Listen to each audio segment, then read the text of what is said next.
सावन की दोपहर bye are के हिंदी सुविचार।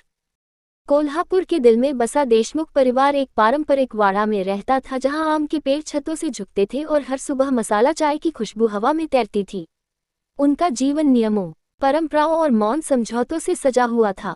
वैदेही, परिवार की सबसे छोटी बहू, इस ढांचे में पली बड़ी नहीं थी। वह पुणे विश्वविद्यालय से साहित्य में स्नातक थी, जो देर रात कविता लिखती थी, जैज संगीत सुनती थी और प्रेमपत्रों को स्याही से लिखना पसंद करती थी। उसका विवाह आदेश देशमुख से हुआ था, एक व्यवस्थित, भावना रहित लेकिन सभ्य रिश्ता। आदेश विनम्र था पर दूर। उनका रिश्ता उनके कमरे की तरह था, सजा हुआ लेकिन छुआ नहीं गया। दोपहरों में जब घर के बाकी सदस्य सोते या धारावाहिक देखते, वैदेही छत पर बैठकर ऐसे पत्र लिखती जो कभी भेजे नहीं गए। एक दिन उसे अटारी में सासू माँ सरोज देशमुख की पुरानी डायरियां मिली। उनमें दर्द, विद्रोह और अधूरे सपनों की कहानियां भरी थीं। सरोज ने कभी किसी से प्रेम किया था, विदेश जाने का सपना देखा था, थिएटर में अभिनय करना चाहा था, परंतु उन्होंने सब छोड़ दिया देशमुख बहू बनने के लिए।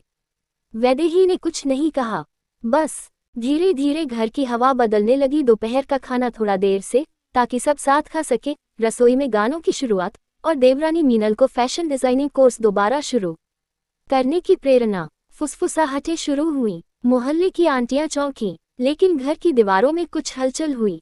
एक दिन आदेश अचानक जल्दी घर आ गया और वैदेही को किशोर कुमार का गाना गुनगुनाते हुए चाय बनाते देखा।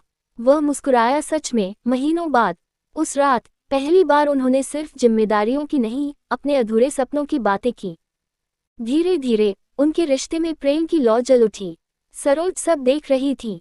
एक सावन की दोपहर, जब बारिश बालकनी को चूम रही थी, उन्होंने वैदेही को एक लाल लिफाफा दिया। उसमें एक अधूरा प्रेम पत्र था, उस व्यक्ति के नाम जिससे वो कभी प्रेम करती थी। मैंने इसे कभी भेजा नहीं, उन्होंने कहा, लेकिन हमेशा चाहा कि इस घर में कोई तो ऐसा हो जो बिना शर्म के पूरी तरह से प्रेम करना जाने। वैदेही ने चुपचाप पत्र को मोड़ा और उनके चरण छू लिए। कुछ कहने की जरूरत नहीं थी। एक ऐसे घर में जहां परंपराएं दीवारों की तरह थी, वैदेही ने दीवार नहीं तोड़ी, खिड़कियां खोल दी।